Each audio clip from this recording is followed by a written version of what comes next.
अगर मैं आपको बताऊं T20 वर्ल्ड कप 2026 से बांग्लादेश अब बाहर हो चुका है और ये फैसला क्रिकेट बोर्ड ने नहीं, सीधे सरकार ने लिया है। बांग्लादेश T20 वर्ल्ड कप 2026 अब खेलेगा ही नहीं, क्योंकि उसने आधिकारिक तौर पर अपना नाम वापस लेने का फैसला कर लिया है। ईमानदारी से कहूं तो ये फैसला इतना बड़ा होगा, ये शायद किसी ने नहीं सोचा। बयानबाजी पहले भी होती रही, चेतावनियां भी दी जाती रही, लेकिन वर्ल्ड कप जैसे मेगा इवेंट का बहिष्कार करना साफ दिखाता है कि जब राजनीति क्रिकेट में घुसती है तो हालात कितने बिगड़ सकते हैं। बांग्लादेश और सरकार ने कदम उस वक्त उठाया जब आईसीसी की तरफ से उन्हें 24 घंटे का आखिरी वक्त दिया गया था। 21 जनवरी को आईसीसी और बांग्लादेश के बीच एक अहम बैठक हुई थी, जिसमें कई दूसरे देशों के प्रतिनिधि भी शामिल थे। उस बैठक में आईसीसी ने साफ तौर पर कहा था कि बांग्लादेश को भारत में T20 वर्ल्ड कप खेलना होगा। आईसीसी को भरोसा था कि जब कोई दूसरा विकल्प नहीं दिया जाएगा तो बांग्लादेश को आखिरकार मानना पड़ेगा, क्योंकि टूर्नामेंट का होस्ट भारत है, बीसीसीआई होस्ट है और आईसीसी का दबदबा पूरी तरह मौजूद है। लेकिन इसके बावजूद भी बांग्लादेश में जनवरी के आखिर में साफ कर दिया कि मैं 2026 का वर्ल्ड कप नहीं खेलूंगा। 22 जनवरी की तारीख अचानक बेहद अहम बन गई। उस वक्त बांग्लादेश लगातार वेन्यू बदलने की मांग कर रहा था, ग्रुप चेंज करने की मांग कर रहा था और साफ शब्दों में कह रहा था कि उसके सभी मुकाबले श्रीलंका में कराए जाए। लेकिन आईसीसी ने इन सभी मांगों को खारिज कर दिया।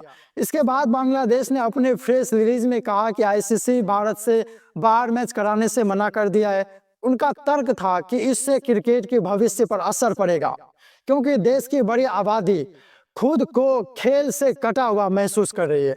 उनका यह भी कहना था कि अगर ओलंपिक में शामिल होने के बावजूद उनका देश वर्ल्ड कप नहीं खेलता तो यह आईसीसी के लिए नुकसान की बात होगी।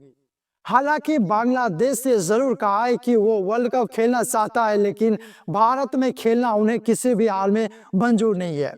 उनका साफ संदेश था कि वे अपनी लड़ाई जारी रखेंगे, लेकिन इंडिया में मैच नहीं खेलेंगे। इस पूरे विवाद की जड़ कहीं ना कहीं मुस्तफिज रहमान का मामला बना। केकेआर द्वारा उन्हें रिलीज किए जाने के बाद यह मुद्दा धीरे धीरे बड़ा होता चला गया। बांग्लादेश में उस वक्त हालात पहले से संवेदनशील थे, माइनॉरिटी से जुड़े मुद्दों से लेकर तनाव बना हुआ था और उसी दौरान भारत ने भी इस मामले को लेकर प्रतिक्रिया देखने को मिली। जब केकेआर ने मुस्तफिज रहमान को रिलीज किया, जिन्हें मिनी ऑक्शन में 9 करोड़ 20 लाख में खरीदा गया, तब बांग्लादेश क्रिकेट बोर्ड ने सीधा रुख अपना लिया। उनका कहना था कि अगर उनका एक खिलाड़ी सुरक्षित नहीं है तो पूरी टीम सुरक्षित नहीं मानी जा सकती। इसी आधार पर उन्होंने वर्ल्ड कप में हिस्सा न लेने की बात कही। भारत और श्रीलंका संयुक्त रूप से टूर्नामेंट की मेजबानी कर रहे हैं, इसलिए बीसीबी ने सुझाव दिया कि उनके सभी मुकाबले श्रीलंका में करा दिए जाए। लेकिन आईसीसी ने स्पष्ट कर दिया कि इतने कम समय में वेन्यू बदलना संभव नहीं है, क्योंकि इससे बाकी टीमों का शेड्यूल भी बिगड़ जाएगा। इसके बाद बांग्लादेश में एक और प्रस्ताव रखा गया कि उन्हें आयरलैंड वाले ग्रुप में डाल दिया जाए, ताकि उनके सारे मैच श्रीलंका में हो सकती है। लेकिन आईसीसी ने इस विकल्प को नामंजूर कर दिया। आखिर में बांग्लादेश को साफ शब्दों में बता दिया गया कि 23 शेड्यूल के मुताबिक भारत में खेलना होगा, वरना टूर्नामेंट से बाहर होने का फैसला खुद लेना पड़ेगा। यहीं पर बांग्लादेश ने अपना रुख और सख्त कर दिया। सुरक्षा कारणों का हवाला दिया गया। आईसीसी ने जांच के लिए अपनी सिक्योरिटी टीम भी भेजी, जिससे रिपोर्ट में कहा कि भारत में वैसे कोई बड़े सुरक्षा समस्या नहीं है जैसी बताई जा रही है। इसके बावजूद और फाइनल फैसला सामने आ चुका है। फिलहाल Bangladesh cricket board T20 world cup से बाहर है। अब दो बड़े सवाल खड़े होंगे। पहला, आईसीसी आगे क्या कदम उठाएगा। मीडिया रिपोर्ट के मुताबिक अगर बांग्लादेश बाहर रहता है तो उसकी जगह स्कॉटलैंड को डायरेक्ट एंट्री मिल सकती है। हालांकि अभी तक इस पर कोई आधिकारिक पुष्टि नहीं हुई है। दूसरा सवाल और भारत बांग्ला रिश्तों को लेकर है। राजनीतिक स्तर पर रिश्ते अलग है, लेकिन क्रिकेट लेवल पर यह विवाद साफ तौर पर दरार दिखता है।